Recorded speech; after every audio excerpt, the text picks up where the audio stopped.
I now bring you an impressive panel of industry members who will share their stories of being change as we action rebuilding our industry, which is faced with notable challenges. First, I'd like to introduce Pascal Hlongwane, who is a 34-year-old young South African, the co-founder and managing director of Pascal Investment Holdings and its subsidiaries. He holds a degree in engineering metallurgy from the University of Johannesburg and has over 10 years experience in engineering and the mineral processing. He served in senior positions at various gold, coal, and diamond mines. And through his entrepreneurial spirit, he left the corporate environment in 2018 to pursue his business interests and established Pascal Investment Holdings. We also have with us a very well-known local brand, Coricraft, represented by Craig Shearberger, a furniture executive at Coricraft. Now, Craig is a seasoned retailer. He is a classic ground-up player. And from the sales floor of furniture store Weatherly's, he rapidly became the youngest branch manager, then regional manager, and finally took on a pivotal directorship role. His restless talent soon moved to new horizons by joining the Tapestry Group as a Coricraft director. Craig also enjoys reading, which is why his retail knowledge and energy is regularly updated with new thinking. Craig, I'm told, has a competitive streak, enjoying marathons, MBT challenges, and if there's a mountain, Craig will certainly climb it. Then we also have Ntebeng Matibele, who's a 48-year-old South African female residing in the Gauteng region. Ntebeng has years of experience in general management, strategy, media, reputation risk management, investigations, research, and analysis. She is a co-founder and managing director of Amet Furnitures, a furniture manufacturing and upholstery SMME established in 2018. Andy de Klerk, on the other hand, is the founder and director of Cabinet Works. Andy started woodworking in 1989 in the USA and established the company in 1994. Andy's primary role is sales, conceptual design, and business strategy and development. His extensive technical knowledge is tapped into across all aspects of the company's operations. We also have Jonathan van Rooyen, originally from the Western Cape, Cape Town, but currently resides in Glenwood, Durban. He joined Mufasa in 2008 after spending years within human resources and felt as if he had come home as he could live out his passion to assist workers with their work challenges. It also gave him the opportunity to be the voice of the sometimes voiceless workers and to try to influence policies, agreements, and practices within the furniture industry. Further exposure as a board member on the South African Furniture Initiative and currently the chairperson of the Furniture Bargaining Council, KZN, compounded the fact that he could contribute in whichever way to help keep their members and employees in general protected and have some job security and major challenges caused by imports and other factors. We will be focusing on localization to highlight that local is lekker. And we invite Mr. Pascal Hlongwane from Pascal Cabinetry to share his journey of growth as an SMME run by an African Black man. Pascal, we are keen to hear about your vision to expand your market despite the hard era of COVID-19. Pascal, the floor is yours. Thank you very much for allowing me to share our journey. My name is Pascal Hlongwane. I think I've been introduced. I'm coming to this industry with very little knowledge. My knowledge is mainly in administration and understanding how business works. And yeah, Pascal Interior Design, it's our subsidiary of Pascal Investment Holdings. We mainly trade in manufacturing. We are mainly trading in manufacturing and mining and innovation in technology. So over the past 4 years, we've used some of the proceeds or profits from the mining side or the Pascal Investment Holdings to self-fund our journey in the carpentry business. We established Pascal Interior Design and Carpentry Services since 2018. And yeah, it was inspired by my brother who has a 10 years experience in the industry. At the time he was unemployed. Then I said, let me see if I can help him out. Then I put in some funds into the business. So we faced in the business in 2 ways. We started with interior designs and installation. Then until we traded for 2 years to just establish the market. Then in 2018, then that's when we acquired our own cutting edge machines. Both they were imported from Europe through CMC. We specialize mainly in our kitchen installations and carpentry services, mainly for both residential and commercial use. What we realized is that there was a lot of very, you can say, poor quality kitchens, mainly in Gauteng area. I think because of the space and trying to save costs in most of the business that are running. So we then take the opportunity to look at looking into the mid-range area. So what we do the full turnkey solution from your interior design, manufacturing and installation. Everything is done in-house. So that's what we do. Next page. Let's see. Okay, thank you. Then our journey, we started in 2018. We managed to create up 20. We currently have 20. I think now it's 22 or 23 permanent employees. And we also have an opportunity to subcontract some of our jobs, especially on the installations. So we have about 15 subcontractors that are currently helping us with our installations as well.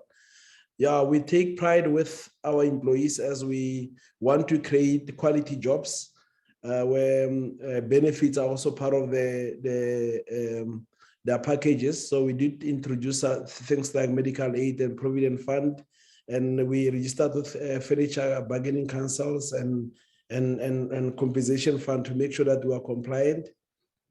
And as we learned, you know, we got a very good support from KSA, where we are a member now, as well as Proudly SA, where they help us to meet with our client expectations and so on.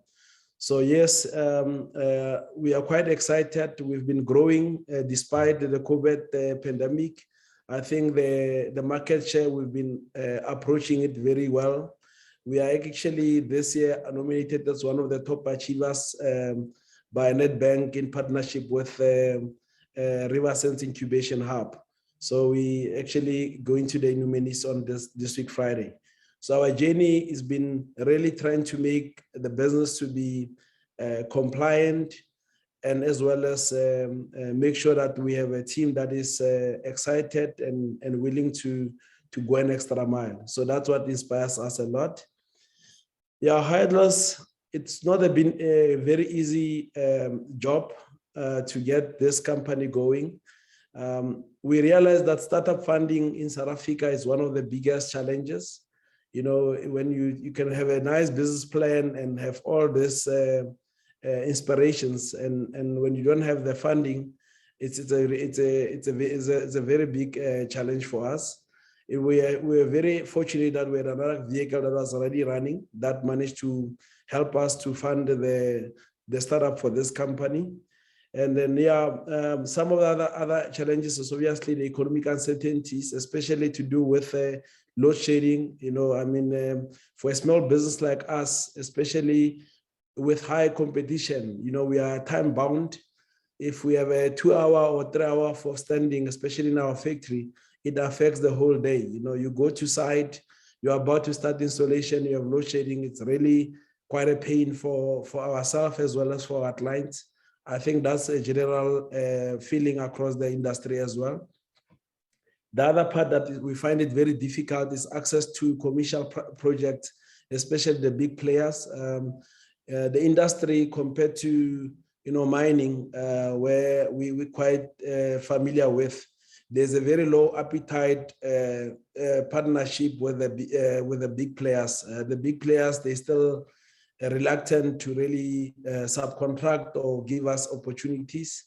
But we've been trying to get into those areas. But we found that to be one of our biggest challenges. And lastly, the lockdowns this past year has been a challenge. We're fortunate as well that we continue paying our employees despite the lockdown and regulations, but that affected us a lot. We think that we could have done more despite that. Our accomplishment over the past 4 years, we've been very happy and very lucky and blessed. We managed to buy our own factory. It's a 500 square factory in Chlorokop, where we are doing now our full manufacturing and assembling there. Previously, we've been renting. And we also managed to we are busy setting up our new showroom, which we have our ambitions to make it the paperless office. So you guys are welcome to come and visit us in December when we open up. We're trying to catch up with the information age and take opportunities. I've put in some of the renders as well to share with you guys. We are launching in December. We have good partnership with companies like Bloom, PG Bison, ProQuartz, and BSH, who are currently helping us to set up these facilities. What we like is that these are South African brands that are by far trusted brands, and they also offer us a very good after-sales support as well. So being associated with local, it also means that we are able to achieve more. Our team, I must say, all this achievement is mainly driven by our team. We are very happy to have achieved all of our achievements. We have, to just give you some of the composition, we have 40% males. We have 60% females. As you know, that the interior design space and to make your home to be inspired and to be a family house, a touch of a woman makes it much better. So our clients find it more interesting and fun as well to work with our female colleagues. And yeah, we're quite a young team. We are willing to learn. We are all of us, I think our age groups is between 30 to 35 at most, but we do have gray hair as well to help us to learn as well from them as well. And some of our completed projects, I think these are some of the renders that the team is sharing with you guys. We've mainly been doing more residential homes, mainly renovation as well as new projects across Gauteng, and that's where our presence currently is. We targeting only mainly at this stage metros. We do rural areas there and there, but mainly we've been mainly in the metro or in Johannesburg area. Yeah, what inspires us is mainly quality, functionality, and affordability for our clients. We mainly drive to make sure that we have more functional spaces, and we believe that we can create a very good story to tell for our clients as well as for our shareholders. From our side, I would like to say we'd like to thank KSA, we'd like to thank CIFA, and everyone that has been supporting us until the way we are. For a small company like us to achieve up to 20 permanent jobs and still creating more opportunities, we feel that we are contributing positively to South Africa.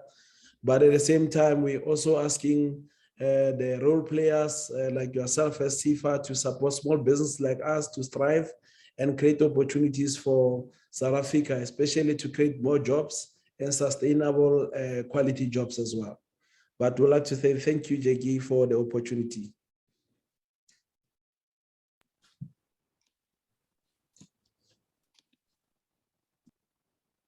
Thank you so much, Pascal, for that inspirational story.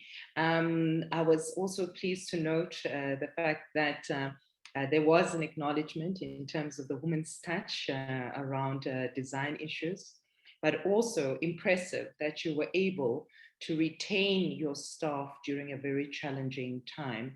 And I think at a later stage, we'll also maybe begin to unpack how you were able to do that with most businesses pressured during COVID-19 to actually retrench staff.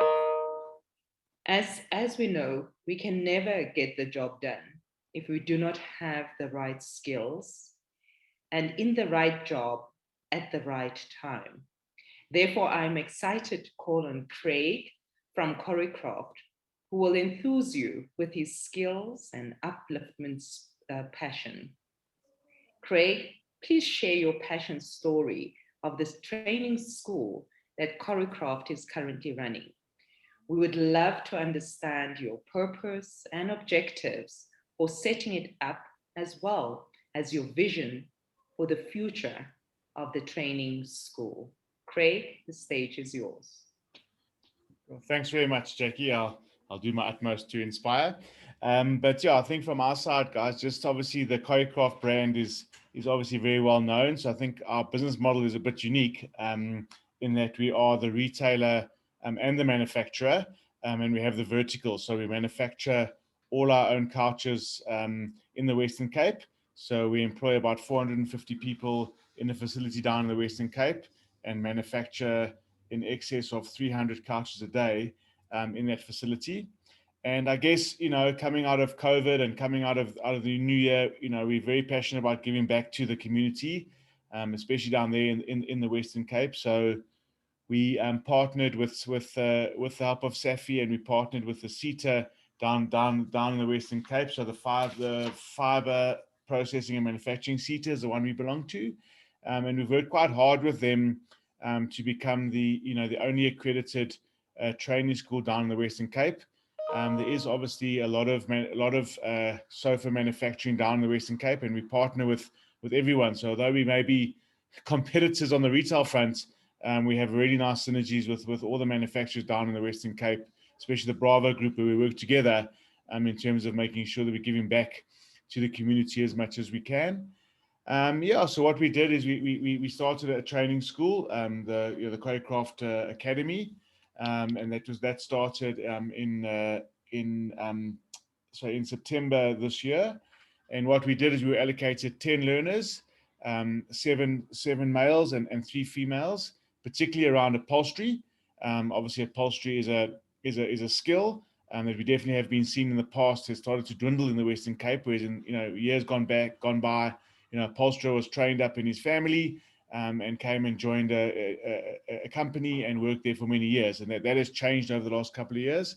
So we've seen a huge drop off in that skill. So the only way to do that was to try and take it on ourselves. So we started the school this year. We have 10 learners who are on a level 2 upholstery level skill, and that course will run until April 2022, so April next year. And really our plan is obviously to really employ those 10 youngsters into our business. And as I said, if we don't have placement for them, I'm pretty sure with the relationship we have with the other manufacturers in the Western Cape, we will be able to find employment for those 10 people. I personally have met them on a couple of occasions, and it really is wonderful to see these young students. They had to have a matric to join us. They've worked hard and can't find employment, and just the enthusiasm and just how hard they are working in our environments to achieve and make something of their lives. Albeit it's only 10 people, it really is inspirational to watch these youngsters coming through in the school. So yeah, so I think we're learning a lot as a school, and we are improving the course. We are improving every day to make sure that we make them successful.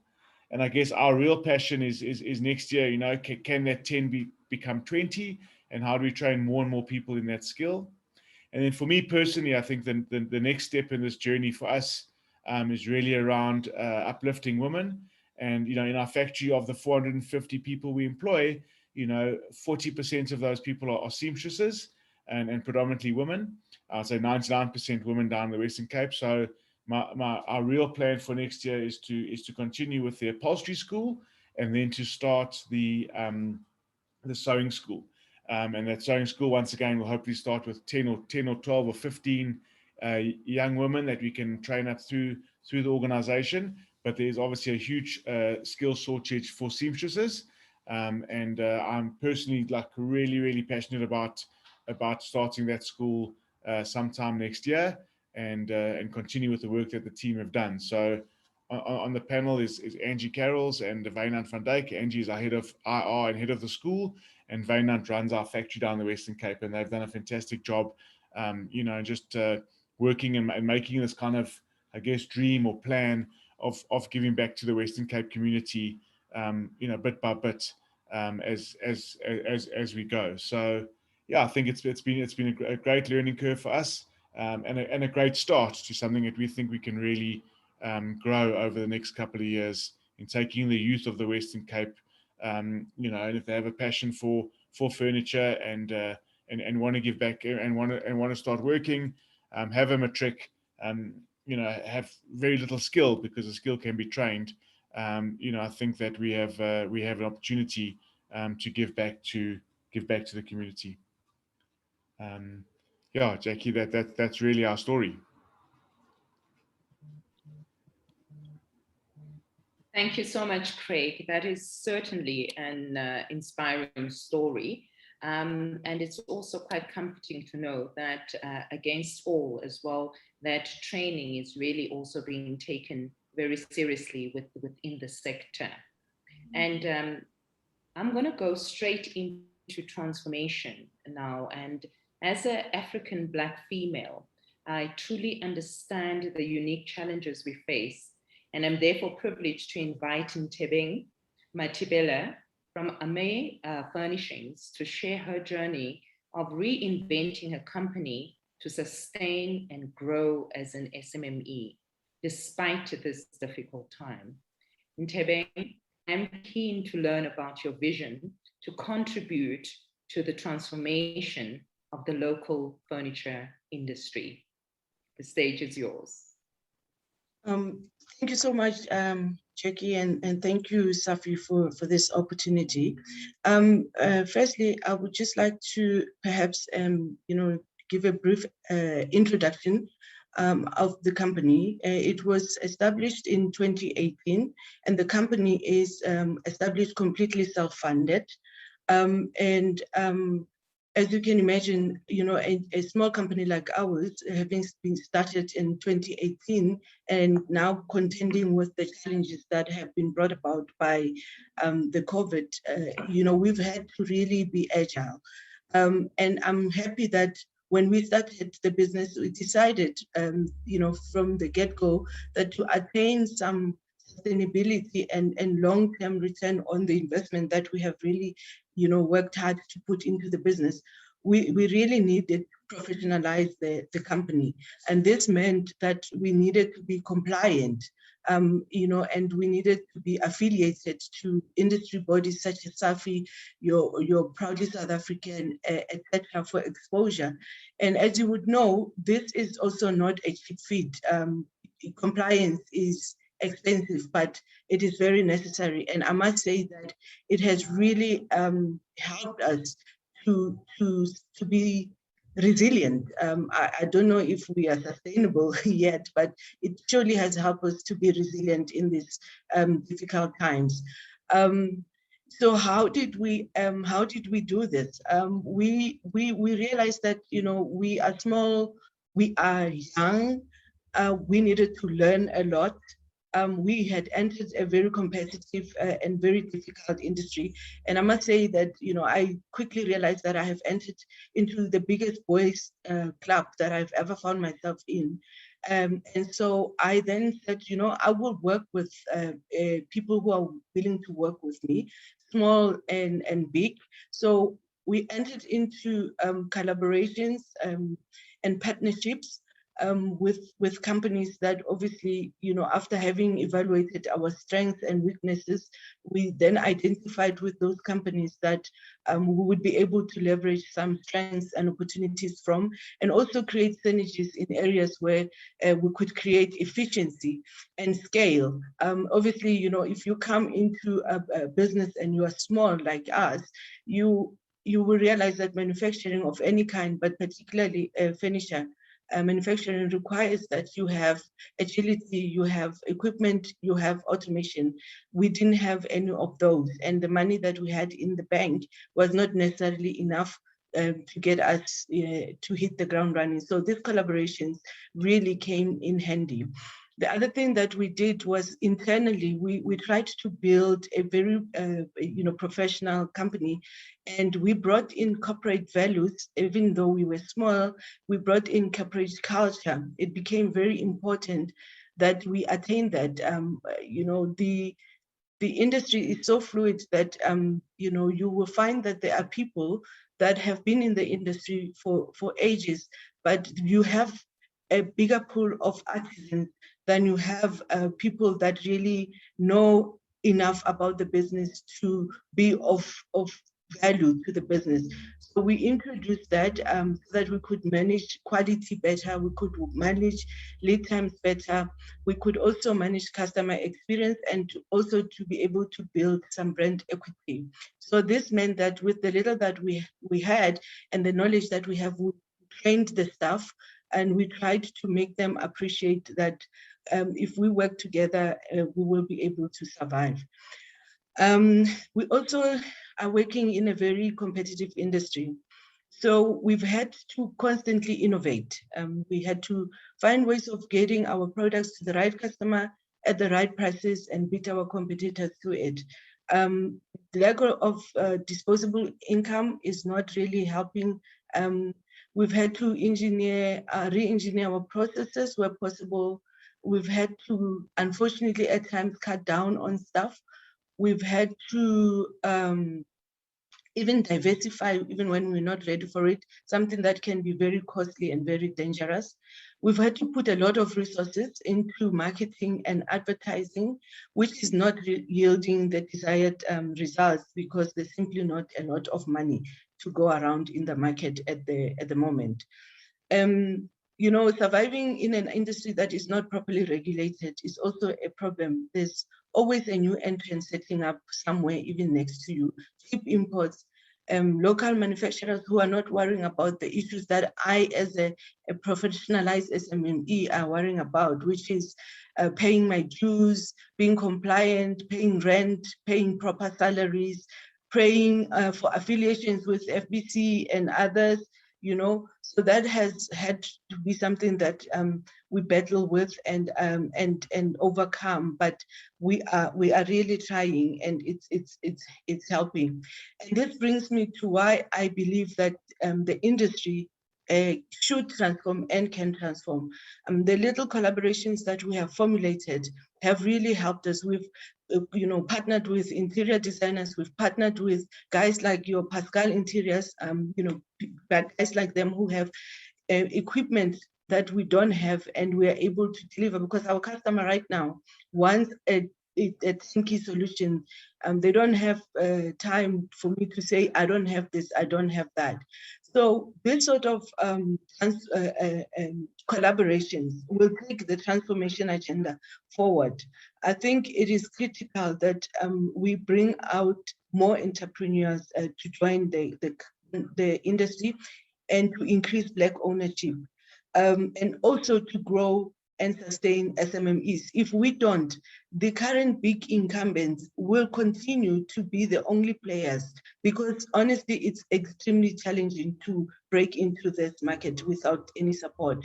So I think SMME support can benefit from institutions like SAFI and other stakeholders, DTIC, etc., in terms of creating market access, in terms of availing funding, in terms of introducing skills development. Choreographed is already doing this. It's necessary. Young people find this industry unattractive. It's difficult, it's expensive. So if we don't do any of this, we're not going to attract new players into or new SMMEs into the industry. And I think this support really can start small, with mentorship programs that involves the entrepreneurs like myself, SMMEs like myself, who are looking to be part of a bigger group, if they are willing to consider some kind of measure, if they are willing to consider some kind of acquisition.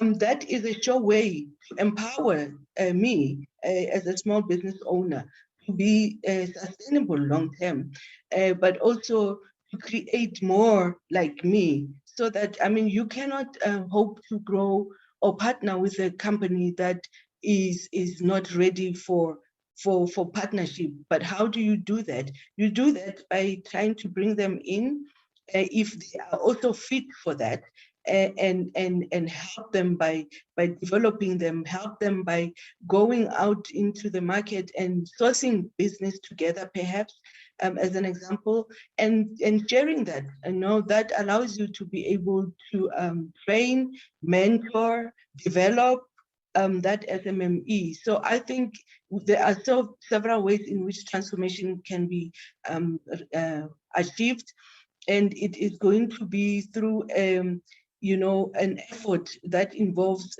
industry, that involves government, that involves the funding agencies.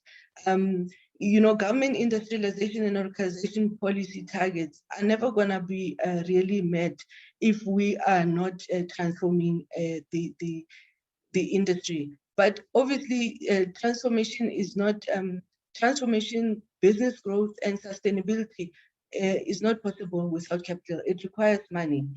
And what we have seen being in the business in these few years is that government funding agencies should really review their funding strategies and requirements for SMMEs.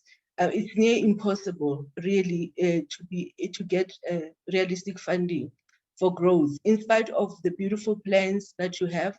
We've even seen that government will be at times be able to fund somebody that has a business on paper, rather than myself, who has a balance sheet, a positive balance sheet, and who has proven that I have created 10 jobs or more, and I can possibly do that in practice.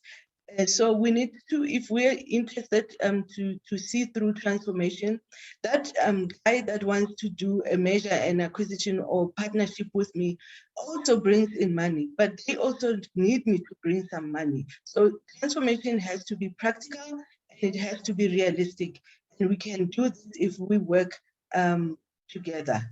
And in the interest of time, I think I will end here. Thank you so much, Jackie. Thank you so much for that, and well done for challenging and going into what is said to be a very male-dominated industry.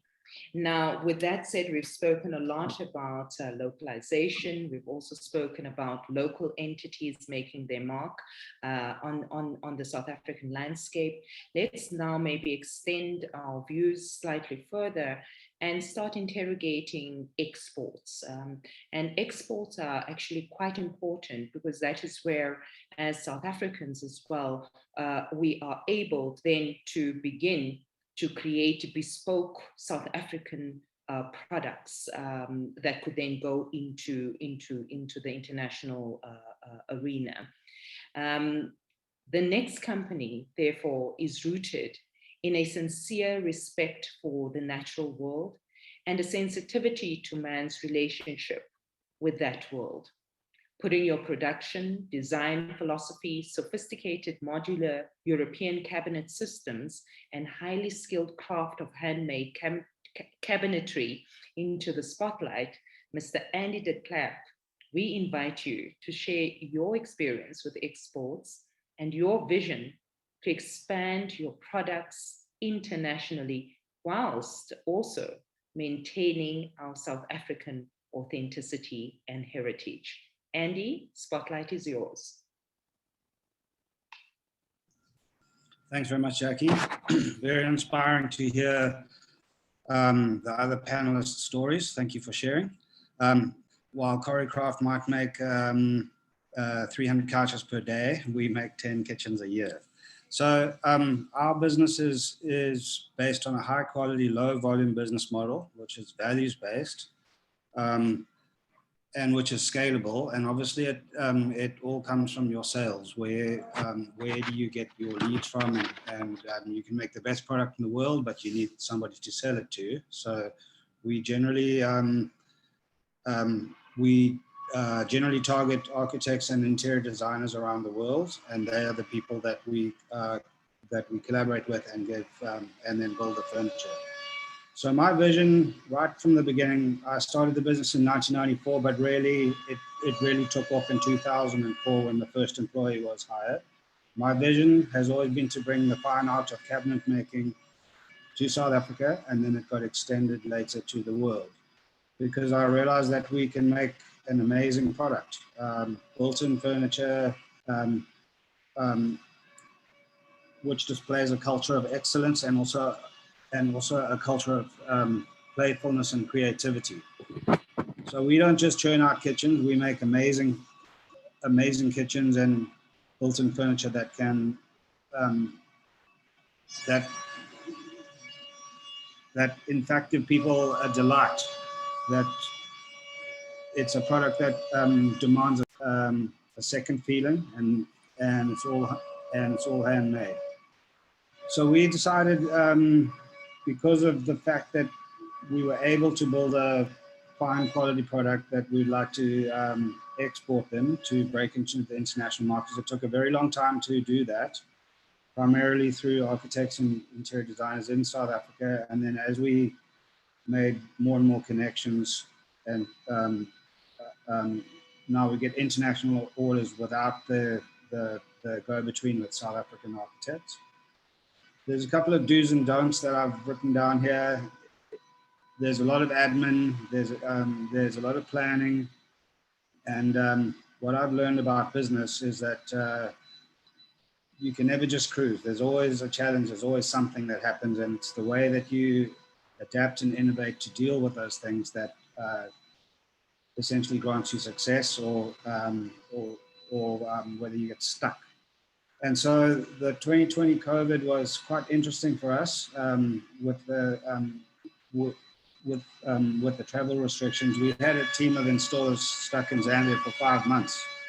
It was, all the borders were closed, the flights were closed, and eventually we got them back to Cape Town as a lift with container trucks, which were the only method of transportation that could come down through all the closed borders. But we managed, and luckily we still had quite a few international orders which we could carry on with, while the local market sort of took stock of what was going on.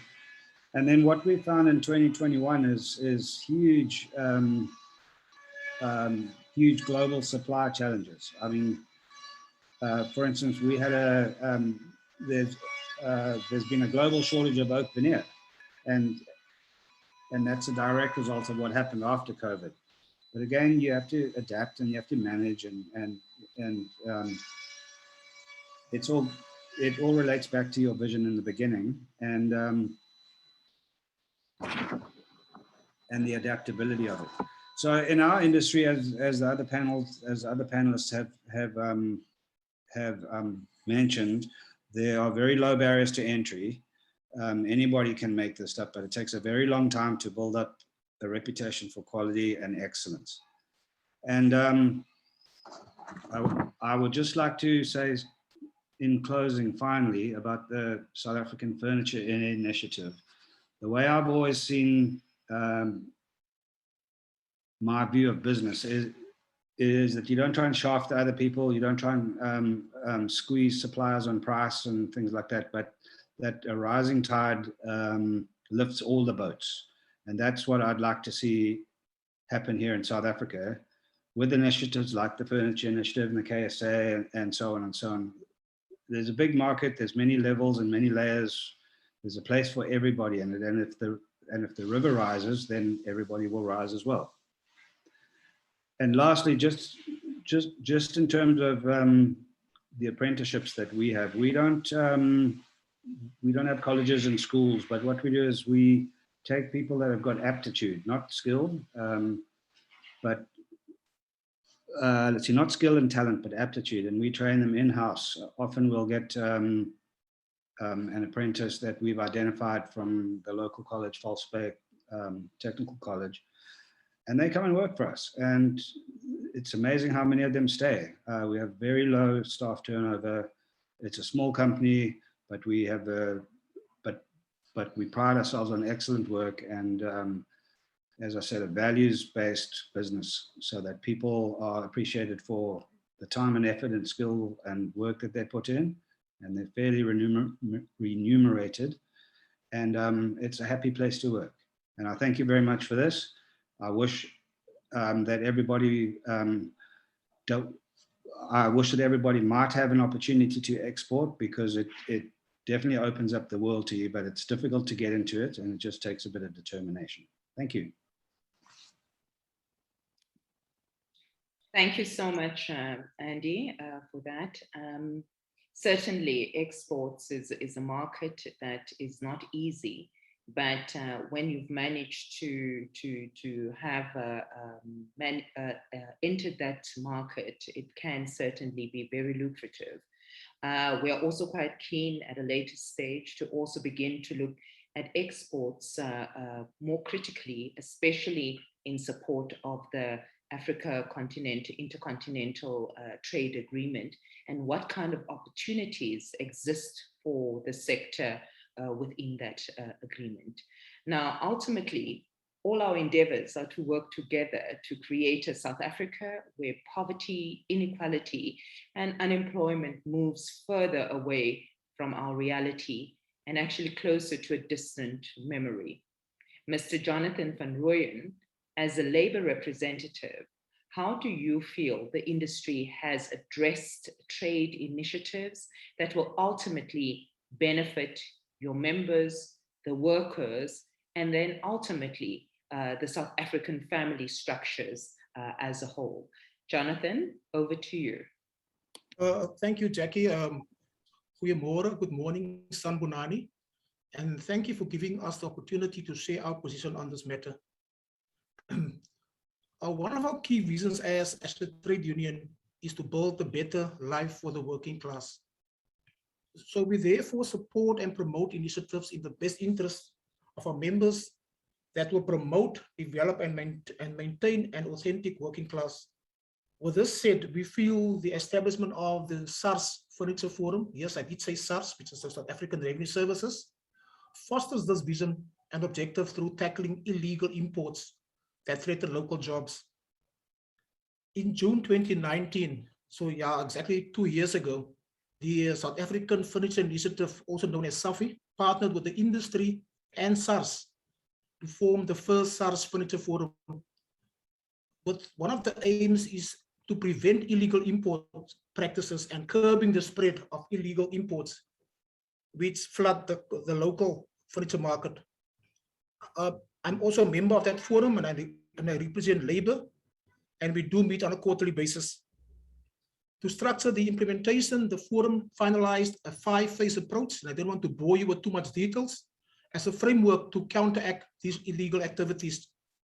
There are, number one, the first phase is the tariff clarification, where the industry members review the current South African tariff codes that are relevant to our furniture sector to determine any VA codes that could be used as a loophole for or facilitate illegal imports, and clarify the code for better monitoring and tracking of imported goods. So that was the first phase. The second phase was to look at the quality standards development, where the industry will take the revised and current furniture tariff codes and develop or update a quality standard specification to submit to the South African Bureau of Standards, also known as SABS, so that cheap imports are also addressed leveling the playing field for our local economy against international giants like China, for example. The third phase, where the industry will work with SARS, and with that I mean the SARS customs officials, to equip them with enough product knowledge to effectively mitigate any risks associated with importation or illegal or any undeclared goods. The fourth phase is about monitoring the initiatives embarked on in terms of tariff clarification and quality standards to determine if they are having the desired impact for the businesses in our industry to sustain and grow, and of course, thereby sustaining and create jobs for our people. And the final phase, number 5, is to address the labeling of the products through clearly stating what is made in South Africa. They say local is lekker. And what's important and what's imported by indicating the country of origin, to give the customer the choice to support local and actively contribute to sustaining and growing local jobs in order to ultimately help with job creation in our country, because we are all faced with this huge unemployment figure in this country. In terms of progress made to date on these 5 phase approaches, I'm happy to advise that we as an industry have reviewed the first batch of tariff codes for clearer classification, and this was submitted in August 2020, last year, and it was gazetted for implementation from 1 January this year, 2021. The industry is also busy with creating learning material for the SARS customs officials for seating products to enable them to do better monitoring and enforcement of these products in relation to under declaration or misclassification. We are hoping for the training to commence next year, 2022. There's also work underway on a proposal to update quality standards, specifications on certain office furniture products that will be submitted to the South African Bureau of Standards for consideration. As you can hear, Jackie, the industry is hard at work to protect our sector, and we are therefore monitoring the impact of these endeavors through trade stats analysis by industry members via SAFI to ensure that we are on the right track with our efforts. Ultimately, we need the businesses to flourish to enable jobs for our people. As we progress through our ongoing 5-phase approach activities, I am confident we will reach success as long as all stakeholders support each other, and we have the ultimate goal to establish a future South Africa. We all ultimately don't want to see South Africa free from unemployment, but we work hard in the industry, take hands with all other stakeholders to really make it work. Jackie, that's in a nutshell from our side. Thank you. Thank you so much, Jonathan, for that input. It is very important to also note that jobs is one thing, but also presenting jobs that are packaged in a manner that really contributes towards a sustained development and growth of not only the workers, but their families and the country at large. That is why the role that you play, Jonathan, is critical and quite an imperative in ensuring sustainable growth for all workers. That was actually very refreshing as well, and encouraging to see that there are some key activities from civil society movements that ensure that the sector is actually treats its workers in a fair manner. I thank you then for your positive outlooks on what our industry can and have achieved.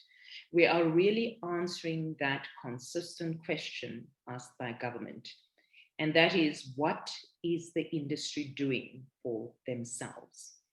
We are certainly showing that this industry is driven and not looking for handouts, but supports structures to progressively move the industry to the next level.